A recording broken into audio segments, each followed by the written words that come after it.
Hello, thanks for joining me today. Today I'm in my dojo. I'm choosing to do something in private, and I thought I'd bring back the whiteboard because I used it in before in some of the videos, and I really like the idea of arranging the Trecena in this way to be able to show all of the glyphs and hopefully get things straight and all that kind of thing, but to make it a little bit more picturesque like that. So today I've chosen not to be doing anything in town. I'm like in my home, and I wanted to share the Trecena of E with you. So what's it all about? Well, is about the journey. Is about the new journey. Is our voyage of discovery. It's our journey through life. It's about exploration. And, we've been through the Trecena of Kamei, the kind of like the death Trecena. Then we go through the Trecena of Kawok, the rebirth Trecena. And now we're setting out on our new journey. We're setting out on our new road. And so it's a great time to be bringing a new path to life, to be bringing a new journey into being. It's our first steps on the road following our rebirth. And like you can see with Kawok and these are both things that we can see as like a process of reinvention, finding a new journey. Now, 20 days ago, I was at El Mirador on top of La Dante on the 7 day, as I related in the Kawok Trecena video that I recorded over there. And here we've gone from the end of that path. Now we're setting out on a new journey. So this Trecena is a great time to be choosing a new path, starting something new, a new journey, a new way of life, a new way of being. Maybe it's kind of like, maybe that Kame Trecena showed up some kind of like things that you were fearing. Maybe it was showing some old habits that you're ready to get rid of. You're being reborn, you've been renewed, and now it's time to start that new program, that new regime. So it's a great time, and springtime as well. There's also a very interesting thing that's happening here, right now in Guatemala, which is on the day 1 we will also be at the solar zenith, which is the planting time, which is the sun being directly overhead. And again, something which we can see as the beginning of a new journey. Okay, so we're going to begin the Trecena of with the day 1 literally representing the new path, the birth of the journey, the birth of the path. Okay, so this is a day you might not have full clarity on your path yet. This is a great day to beginning things, but it's like when you set out on a journey, well, you might be full of hope and promise and all of those good things that you're setting out with your ambitions and all that kind of thing, but you don't yet know quite how the land lies. You don't quite know how the road is going to go. That's for later on in the journey. But you got to start somewhere, and 1 is all about that. Now, this might even be something like if you're going somewhere further afield, buying flight tickets. Now, I know that several of you won't be able to do that right now or whatever, but maybe you're putting your plan into action. Maybe you can see a light at the end of the tunnel coming where you're saying, right, okay, well, maybe we can't do it now, but let's plan to start this journey then, or something along that kind of line. So it's the beginning of the journey, and every beginning of a journey has to, every journey has to start with a plan, an idea about where we're going to go. We get the maps out, we have a look at them, and we plan where we're going to go with our journey. This can literally be taking your first step on the road as well. Maybe you've already got an idea about where you're going to go. Maybe you chose it on 7 as to which direction you want to go in next. But however it is, starting a new journey, starting a new voyage, starting a new expedition, a new exploration, learning or exploring something new. Maybe it's a new relationship as well, because relationships are a journey. This is something that we could be looking at on 1 So it's a great day to renovate and great day to start like the planning of where you're going to go next. From 1 we're then going to go into 2 ach. So once again, 40 days ago I planted my corn. Right now it's about that high kind of thing, and I planted it on one ach, so I know that it's 40 days forward. But this is also kind of like ach is all about home, it's all about stability, stability within society, within the community. And here we have it with the number two. Now, ach calls on us to stand up for what is right, to do the right thing.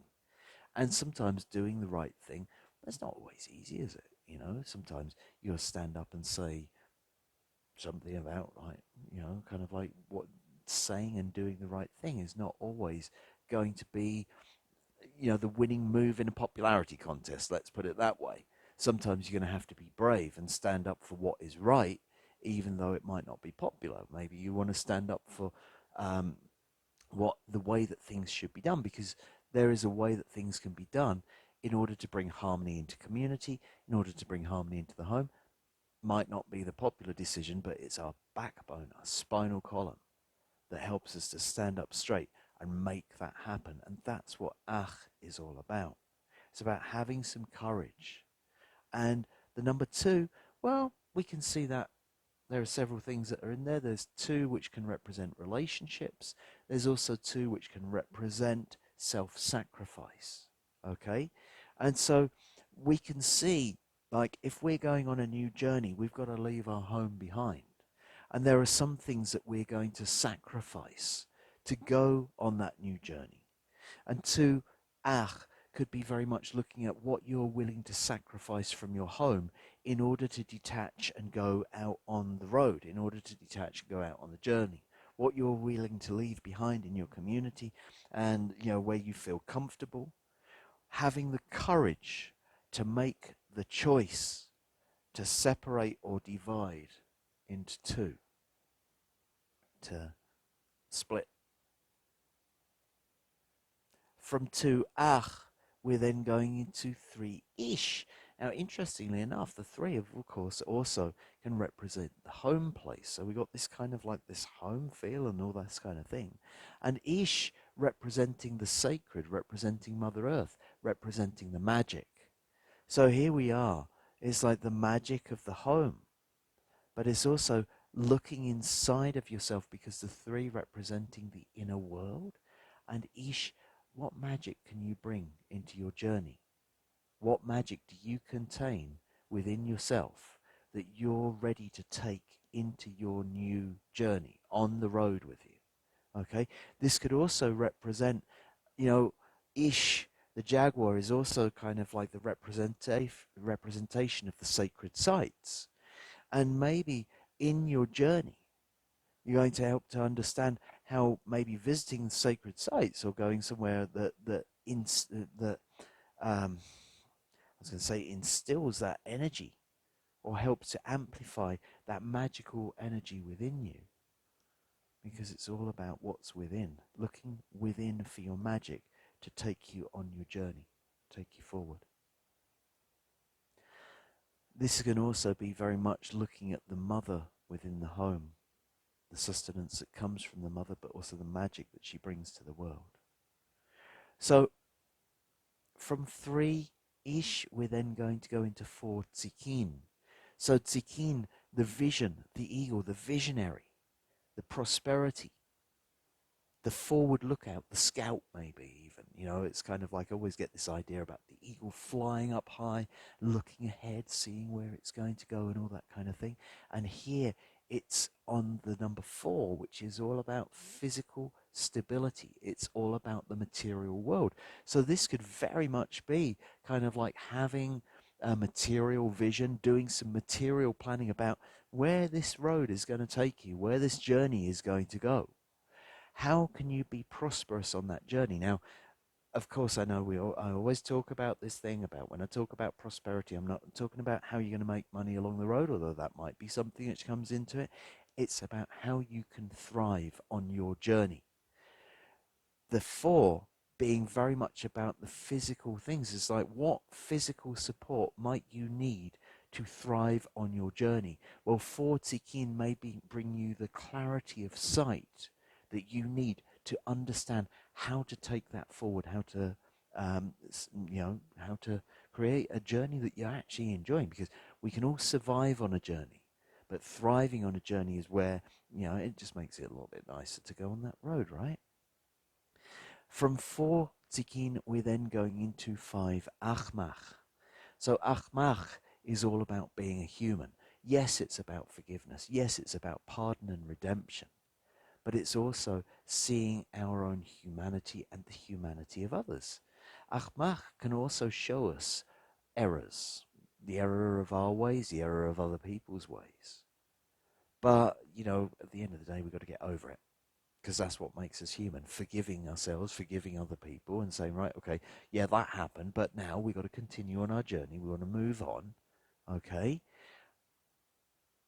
Achmach can become quite a burden if we choose to hold on to it. If we choose not to forgive, if we choose to have those burdens of guilt or blame or shame hanging over our heads, they're going to stifle our journey. And so here, 5 Achmach is asking us to work on forgiveness so that we can be free of that, so that we can move forward.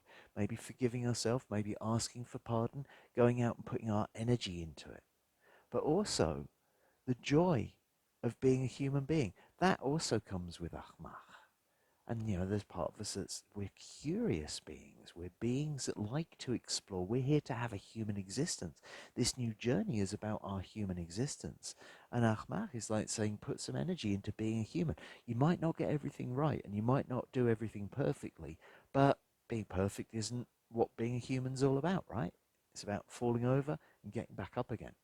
So might not necessarily be, that might be a rest day, that might be a time to kind of like reassess your journey and see, kind of like maybe what mistakes you've made and maybe how you might choose not to repeat them. From 5 Achmach, we're then going into 6 Noch. So Noch is the brain, it's the mind. Noch is the planner.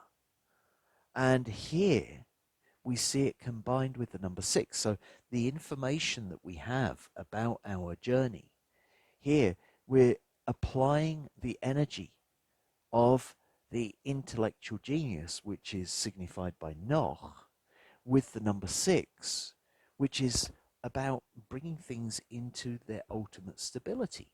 It's about, this is kind of like, well, it might be dotting the I's and crossing the T's on our journey and getting things prepared and all that kind of thing. But it's also kind of like this number 6 is also seen as kind of like being the bringing stability to our plan, stabilizing our plan. So the 4 Noch, which would have been kind of like 3 months ago or so, 80 days before that, would have been like coming up with some kind of physical plan. This is where the physical plan is then embellished by the heart of the sky and the heart of the earth. And we might find the kind of like the extra detail that we were missing that's going to add that touch of flair, that touch of sparkle, that touch of genius to the idea that we had.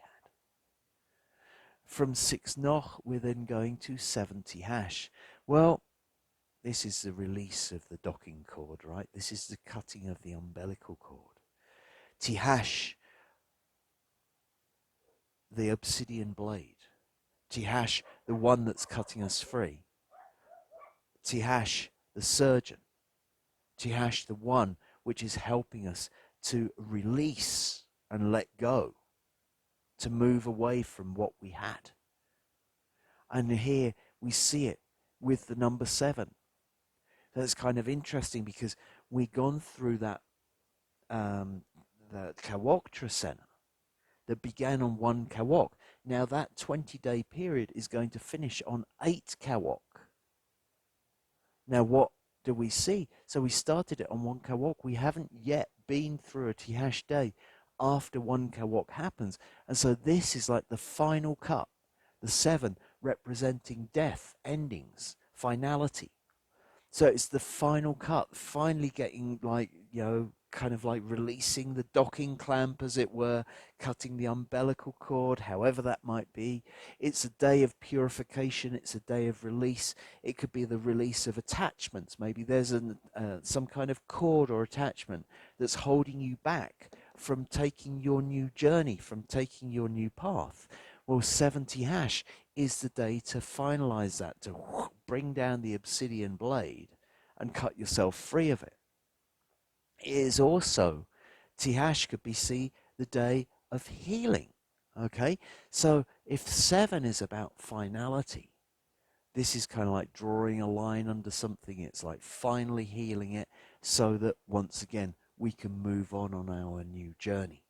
So 70 hash is a great day for having a tidy up, a clean out, for getting rid of what no longer serves you, for like compassionately and beautifully cutting cords, because that umbilical cord is what has nurtured you in all the time of your development, but you can't move forward if you're still attached. So you have to cut it so you can move on. So we release it with gratitude, we release it with love, but we release it finally and definitely with our obsidian blades so that we can move forward. We could also see it as, if we see it as the finalization of healing, it's like maybe we were carrying an injury. Well, 70 ash is a great day to kind of like finally come to a resolution where we can, we don't want to carry an injury on our journey. So this is where we can finalize the healing. From 70 hash, we're then going to move to 8 Kawok. So Kawok, the midwife energy, the rain, the storm, which has been, the rain which has been falling, but like also the kind of like the midwife who's helped us through this rebirthing process. Well, here 20 days after the 1 Kawok, we have the 8 Kawok. We have the opportunity to give back. We have the opportunity to say thank you, the opportunity to make our ceremony to give thanks for the work of the female healer, for the work of the midwife who has set us onto our new journey through our rebirth. Okay, so it's a great day to make ceremony, to give thanks for the healing women in our lives. It's a great day to ask for that healing as well. And this is the wholeness of the birth process. So it's like from start to finish. That's what she's been looking after. So it's a great day to make those ceremonies. Also to give thanks for the rains which nurture our crops. The corn that we planted here needs the rain that comes from Kawok to be growing. So like, again, this is a time to be asking for gentle rain which will nourish the crops. Also asking that the rain isn't too heavy because we don't want it to wash the crops away. From 8 Kawok, we're going to 9 Arpu. So Arpu, the divinity. Arpu, the divine essence. Arpu, the hero. Arpu could also be seen as kind of like the ascension process as a whole. Many things that Arpu represents. I always see it kind of like representing the divinity around us, the divine part of life. And here, it's connected with the number 9, which is the number of the feminine. It's the number of life itself. So this is about seeing the divinity of life. It's about seeing, we could also say it's about seeing the divinity of the feminine. That's certainly there as well. But this is maybe something which can guide us on our new journey, that we're moving forward towards finding the divinity in life. Now, Arpu can be very much about our divine path, our path to the divine, our path to find that God self within, Goddess self within, however we want to put it. Maybe if it's 9 Arpu, it would be more of the Goddess self within, right? Because it's on the feminine side. But this is what we aspire to as we go through this Trecena. We're beginning our journey. And it's kind of like when you stand looking out over that beautiful landscape, or when you go on that journey and you're looking out of the bus window or the train window or the car window or whatever window it might be, the plane window or whatever, and you're seeing the unfolding of the divine, and you're remembering how it makes you feel alive to travel, because you're reconnecting with the divinity of life, and you're doing that through the journey, having been released, having been healed, and then having this experience of the divine in life. From that, we then move into 10 Imosh. So Imosh can represent the lake, it can represent the oceans, it can also represent the dream. And here we see it with the number 10. That's two hands coming together. That's agreement. That's society. And so this can very much represent the dreams of society. Now, maybe it's about breaking free from the dreams of society, because society maybe had a different dream for you. Maybe your community had a different dream for you. But this is also understanding where we all fit together, how we can all work together. The number 10, well, also kind of like when we see with Emosh, imagining that Emosh can be very empathic because it's like it's got all its little psychic antennae turned on, rather. And here, this is kind of like picking up on what's around you in the community.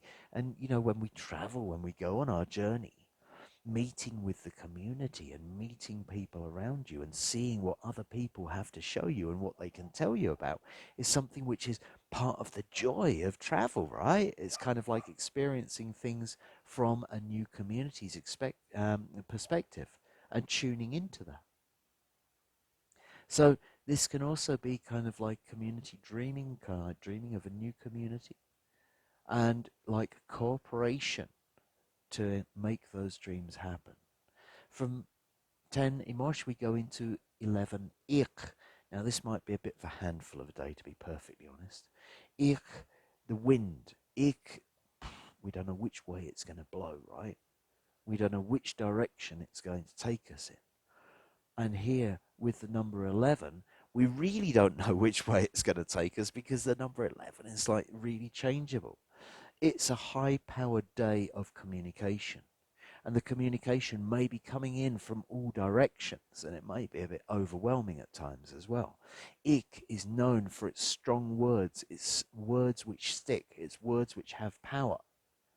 And here, with the wild and unpredictable nature of the number 11, we might kind of see it as, this might even be a day to kind of like be very watchful of or mindful of your words. Maybe it's even the day you might choose to be in silence or something like that, because with this, like this strength of this day and the unpredictable energy, words might not come out right quite the way that you intended them, quite the way that you expected them to come out, or anything like that.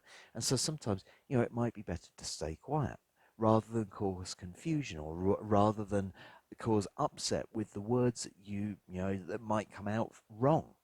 Okay, so it's not to say that it can't be really creative, and the wind might actually blow you in some directions that you'd never considered going before. Sometimes maybe you're out sailing on a lake or something like that. You've got your idea about where you want to go. The wind changes, it takes you somewhere new where you've never been before, and you find some part of your creativity that you'd been missing. So it's not necessarily a bad thing, but it's kind of like just sort of be aware about what it might bring for you and how that might not be exactly what you intended.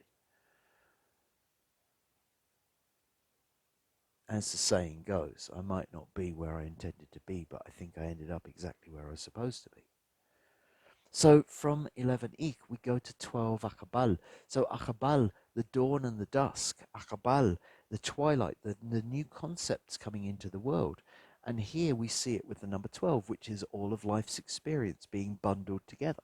So it's kind of like 12 Akabal being very much about using your life experience to bring the new concept to life, okay, to bring the new concept to the world, okay. So you're on your new journey, and as you go along, you have to keep reinventing. You have to keep bringing new stuff to the table.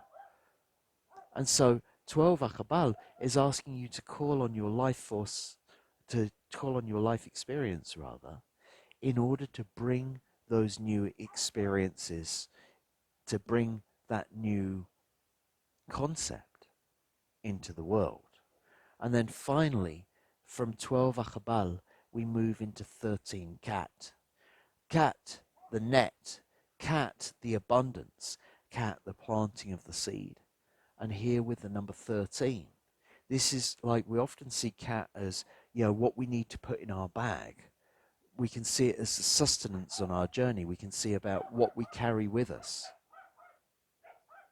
And so as we go through life, as we go through our journey, we need to carry those things which are going to help us on our way.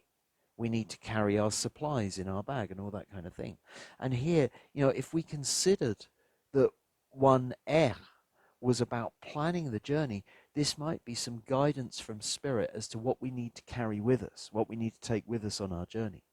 This could also be some help from our ancestors. Maybe our ancestors are going to give us some kind of special tool or some kind of special assistance that we can pack into our carrying bag that helps us to move forwards on our journey. But this is also part of this release as well, because cat can also be that which binds us, whether it's being promises or whether it's being, kind of like that which holds us back and that.